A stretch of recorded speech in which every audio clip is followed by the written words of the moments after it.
Hello dear students, welcome back on my YouTube channel. बच्चों, आज हम पढ़ने वाले हैं यहाँ पे एमपी बोर्ड सामाजिक विज्ञान कक्षा 8 का चैप्टर नंबर 3। जी हाँ, जिसका नाम है ब्रिटिश शासन के विरुद्ध संघर्ष। तो सभी क्वेश्चन के इसमें हम क्या क्या पढ़ने वाले हैं तो देखिए, सबसे पहले हम पढ़ने वाले हैं यहाँ पे वस्तुनिष्ठ प्रश्नों को, उसके बाद अति लघुत्तरीय प्रश्नों को, उसके बाद दीर्घोत्तरीय प्रश्नों को। तो अगर आप इस चैनल पे पहली बार आए हो तो चैनल को जरूर सब्सक्राइब कर लीजिए।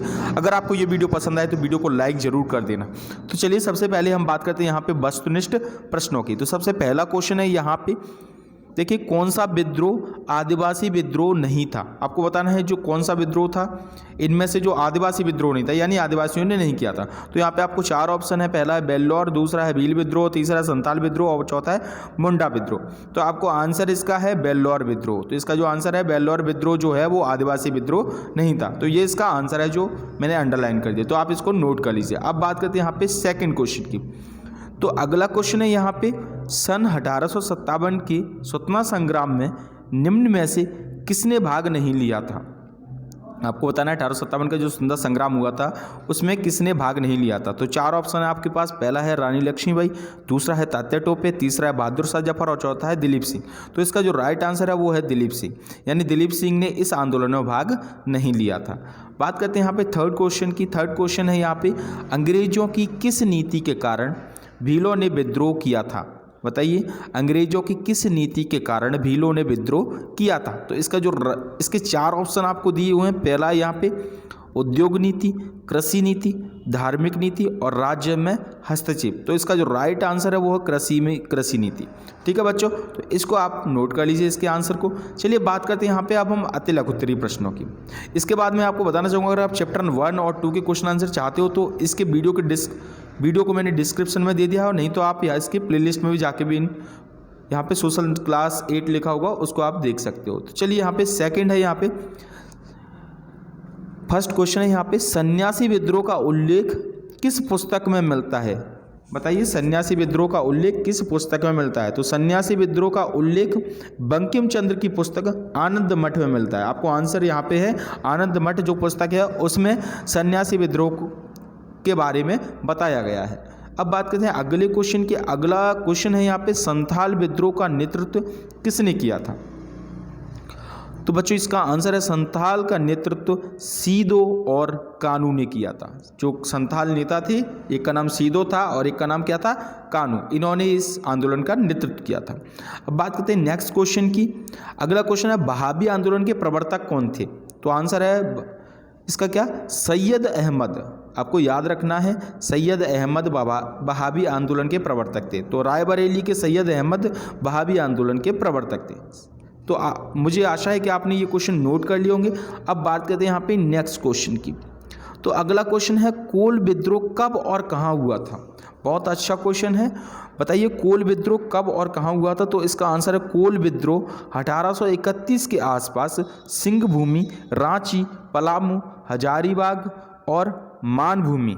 आपका इसका आंसर है मानभूमि पर हुआ था। ठीक है, कहाँ कहाँ हुआ था ये, 1831 में हुआ था पहली बार। तो कहाँ हुआ था, सिंहभूमि में, और रांची, पलामू, हजारीबाग और मानभूमि, इन जगहों पे हुआ था। तो सभी को नोट कर लीजिए।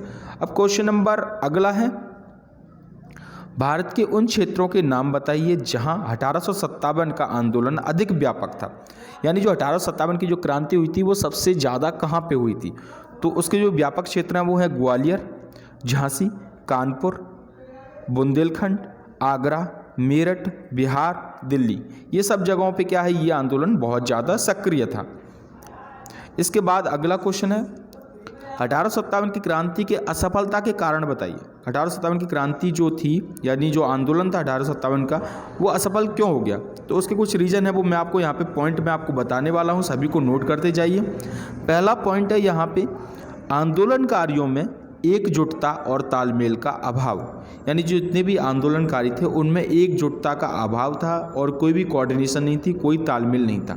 इस कारण यह आंदोलन क्या हो गया, असफल हो गया। सेकंड पॉइंट है यहाँ पे, ब्रिटिश शासन के पास आधुनिक हथियार थे जबकि भारतीयों के पास पुराने ढंग के हथियार थे। जैसा आपको पता है, जो अंग्रेज थे उनके पास नए किस्म के हथियार थे और भारतीयों के पास जो थे वो पुराने हथियार, जैसे तलवार वगैरह ये सब।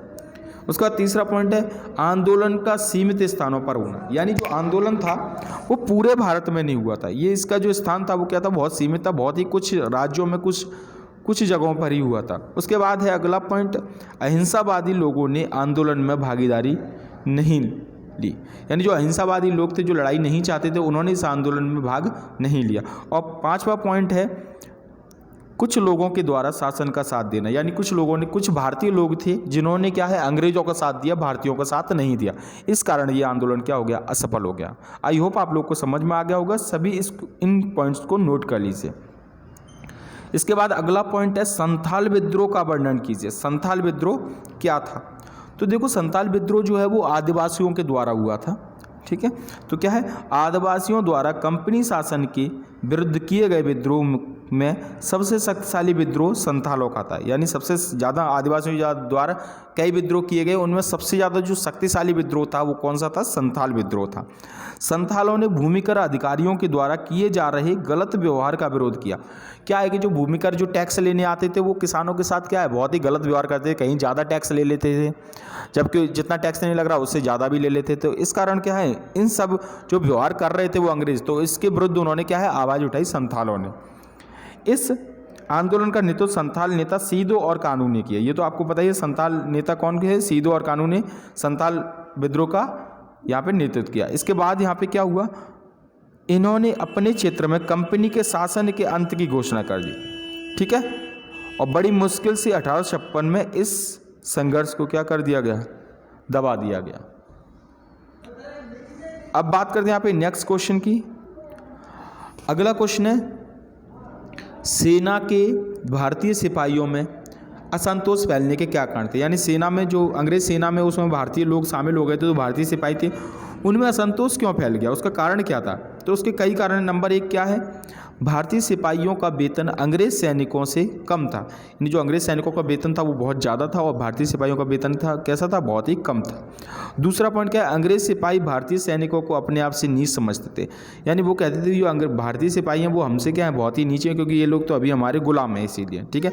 तीसरा पॉइंट क्या है, सभी बड़े पद अंग्रेज अधिकारियों के लिए थे, यानी जितनी बड़ी फोर्स थी सिपाही में वो सब क्या किसकी थी, वो सब अंग्रेजों के लिए थी, यानी कोई भारतीय बड़े पद पर नहीं पदस्थ हो सकता था। और जो फोर्थ पॉइंट है बहुत ही इंपॉर्टेंट है, चर्बी वाले कारतूस, यानी कुछ ऐसे कारतूस थे जिनमें क्या है चर्बी यूज़ की जाती थी गाय और सूअर की, तो इससे भी क्या भारतीय सैनिक भड़क गए थे। तो ये थे असंतोष के कारण। तो अगर आपको ये वीडियो पसंद आए हो तो वीडियो को लाइक कर दियो, चैनल को कर दीजिए सब्सक्राइब। अगर आपको और भी कोई वीडियो चाहिए तो आप उसके बारे में मुझे कमेंट कर सकते हो। तो वीडियो देखने के लिए थैंक यू।